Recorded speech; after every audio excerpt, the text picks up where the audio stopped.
تو اگر از دل ما خبر نداره میلش،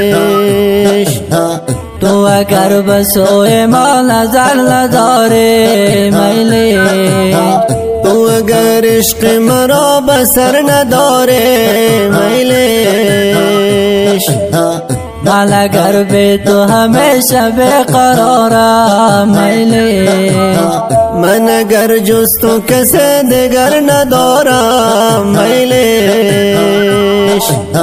من اگر مثل همیشه انتظارم میلش، میلش که با ما وفا نکردی، درد دل ما دوا نکردی، میلش که با ما وفا نکردی، درد دل ما دوا نکردی، میلش که با پاس آشنای کار تو با میل ما نکردی، کار تو با میل ما نکردی. و هوای تو بلند است مثل درهای ورزاب است، مانند ستاره روی شعله های مهتاب. و هوای تو بلند است مثل درهای ورزاب، مانند ستاره روی شعله های مهتاب. ملمون همیشه عاشق در این دمهای دقایق، مثل اول مثل سابق، مثل اول مثل سابق. منمان همیشه عاشق در این دمهای دقایق، مثل اول مثل سابق، مثل اول مثل سابق. هرچی باشه همه دنیای منه، مقصد امروز و فردای منه، هرچی باشه همه دنیای منه، مقصد امروز و فردای منه.